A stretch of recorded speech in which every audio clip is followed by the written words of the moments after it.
1 वर्ष के भगवान होने वाले हैं और नामकरण अभी नहीं रखा गया। शास्त्र की आज्ञा है कि 13वें दिन जन्म लेने के 13वें दिन बालक का नाम रखना चाहिए।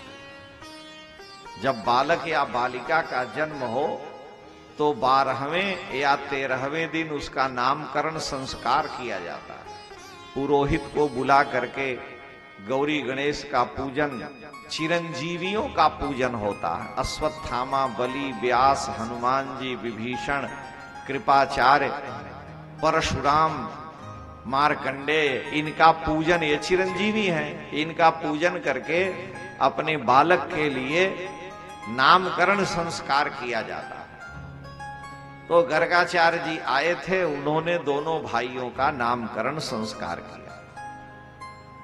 1 वर्ष इसीलिए लग गया कि नंद बाबा के पुरोहित तीर्थ यात्रा में चले गए हैं। वसुदेव जी के पुरोहित गर्गाचार्य आ गए। नंद जी ने कहा आप ही कर दीजिए, तो गौशाला में लीप करके भूमि, वही भगवान का दोनों भाइयों का नामकरण हुआ। रोहिणी के पुत्र का नाम रखा गर्गाचार्य ने कि यह सबको आनंद पहुंचाएंगे, इसलिए इनका नाम राम होगा, और इनमें बल अधिक होगा, इसलिए इनका नाम बलराम होगा। ये कभी यदुवंशियों से पृथक नहीं थे, इसलिए इनका नाम संकर्षण होगा। ये नहीं बता रहे हैं कि इनको खींच के रोहिणी के गर्भ में लाया गया। संकर्षण इनका नाम दूसरा रखा, और जैसे कर्म करेंगे वैसे नाम होगा। यशोदा के पुत्र का नाम रखते हुए गर्गाचार्य ने कहा कि ये तो समय समय पर अवतार लेते हैं, रंग बदलते हैं। कभी किसी युग में ये शुक्ल वर्ण के थे, किसी रक्त वर्ण के, पीत वर्ण के, इस समय श्याम वर्ण के हैं, इसलिए इनका नाम कृष्ण होगा। इस समय काले हैं, इसलिए इनका नाम कृष्ण होगा। कभी ये वसुदेव जी के भी पुत्र थे, इसलिए इनको वासुदेव भी कहेंगे। यद्यपि ये सीधे नहीं बता रहे हैं कि वसुदेव जी के ही यहां लेके आए हैं, लेकिन इतना संकेत कर दे रहे हैं कि कभी वसुदेव जी के पुत्र थे। लेकिन गर्गाचार्य ने कहा कि हे नंद महाराज, एक चीज ध्यान रखना, अनेन सर्वदुर्गाणी यूयम मंजस्तरिष्यथ। इस बालक की आप बड़े मनोयोग से देखभाल करना।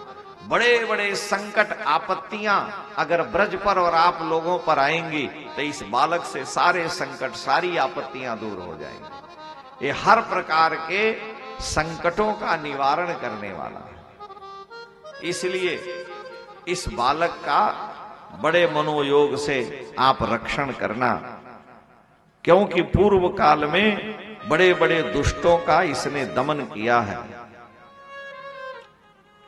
श्री सुखदेव जी महाराज कहते हैं कि नामकरण संस्कार हुआ और दोनों भाई अब धीरे धीरे खड़े होने लगे। घुटनों के बल से चलते हैं, घिसट करके चलते हैं, खड़े भी हो जाते हैं। कुछ ही दिनों में श्री बलराम जी और श्याम श्री कृष्ण हाथों के बल से बकैया चल चल करके और गोकुल में खेलने लगे, तो घर से बाहर भी निकल जाते हैं। अब जब 9 लाख गौएं हैं तो आप कल्पना करें कि कितनी कीचड़ और सफाई रहती होगी। फिर भी वहां भगवान नाना प्रकार की क्रीड़ा करते हैं। दोनों भाई अपने कोमल कोमल चरणों से गोकुल के कीचड़ में घूमते हुए इधर उधर दौड़ते हैं। परिणाम यह होता है, पैरों में घुघरू है, कमर में करधनी है, हाथों में बलय है। पीत झगुलिया मैया यशोदा ने दोनों भाइयों को पहनाया है। और कभी कभी अनजान व्यक्ति के पीछे भी दौड़ने लगते हैं, और कभी देखते हैं कि नहीं ये तो कोई दूसरा है, तो फिर घूम के वापस आ जाते हैं। ये सारी लीलाएं करते हैं। यशोदा रोहिणी दिन भर उनके पीछे दौड़ती रहती है, क्योंकि पता नहीं कहां चला जाए। घर का सारा काम जैसे के तैसे पड़ा रहता है। तावं घ्रियुग्म मनुकृष्य सरीसृपन्तौ घोष प्रघोष रुचिरं व्रजकर्दमेषु तन्नादहृष्टमनसावनुसृत्य लोकम् मुग्ध प्रभीतवदुपेय मात्रो। भगवान की इन लीलाओं को देख करके मैया यशोदा आश्चर्य में पड़ती हैं। कभी कभी आनंद में भर जाती हैं और कभी इनकी आदत से परेशान हो जाती हैं। कहती हैं, कन्हैया तुम अपने शरीर में इतना कचड़ा लगा करके गऊओं के आ गए, सूगर जैसे तू लग रहा। तो भगवान हंसने लगते, कहते मैया हम कभी सूकर भी थे, तू कैसे जानती है। तो छोटे मुंह बड़ी बात से बड़ा आश्चर्य होता है कि मत्स्य कच्छ वराह नृसिंह वामन परशुराम सूकर ये सब भगवान के अवतार हैं। पंकांगराग रुचिरा उपगुह्य दोर्भ्याम।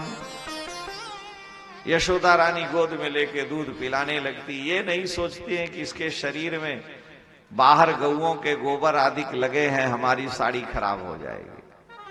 माता और पिता में यही अंतर है। बालक के शरीर में गंदगी लगी है, पिता देखेंगे तो नाक भाव सिकोड़ कहेंगे, हे उठा ले जा इनके, देखा ले जाओ नहवाओ इनको। लेकिन मां की करुणा कृपा कैसी है कि उस गंदगी का तनिक भी ध्यान नहीं रखती और बालक को स्वयं स्नान करेगी, लेकिन बालक के हर प्रकार के शरीर पर लगे हुए गंदगी को दूर करती है। इसीलिए तो भगवान शंकराचार्य ने कहा, कुपुत्रो जायेत क्वचिदपि कुमाता न भवति। पुत्र कुपुत्र भले हो जाए, लेकिन माता कभी कुमाता नहीं हो सकती। पिता में निग्रह अनुग्रह दोनों है। पिता अपने संतान के दोष को देखकर दंड भी देता है और कृपा भी करता है, लेकिन मां में अनुग्रह ही अनुग्रह है। मां में कृपा ही कृपा है। वो अपने बालक के आंखों में आंसू नहीं देखना चाहती, दंड नहीं देना चाहती। इसीलिए कि भगवान परम कृपालु दयालु हैं और ऐसे सच्चिदानंद को पुत्र रूप में पा करके कैसे उन परमात्मा का कोई अनुशासन करेगा। भगवान नाना प्रकार की लीलाएं करते हैं। खड़े होकर के भी चलने लगे। श्रृंग्यग्निदंष्ट्रसि जलद्विज कंटकेभ्यः क्रीडा परावति चलौ स्वसुतौ निषेधुम। बैल बड़े बड़े दरवाजे पर बैठे हैं, उनके पास चले जाते। बड़ी बड़ी सींगें हैं, सींगों को जाके पकड़ लेते। श्रृंग यज्ञ, जहां गौएं हैं, गौओं को धुआं किया गया, आग जल रही है, दूध गर्म हो रहे हैं, आग की ओर दौड़ पड़ते हैं कि ये लाल लाल क्या जल रही है। यशोदा रानी, रोहिणी अम्बा बड़ी तेजी से दौड़ती हैं कहीं आग की ओर न जाके गिर जाए। कुत्ते भौं भौं भौं भौं करते हैं तो दांत वालों कुत्तों को जाकर के कुत्ते के पिल्लों को पकड़ लेते हैं, उनको लेकर के खेलने लगते हैं। सूरदास जी ने, श्री विठल गोसाई जी के शिष्य परमानंद जी ने, परमानंद दास श्रीनाथ ठाकुर के स्वामी, उनके सेवक विठलनाथ गोस्वामी के शिष्य थे।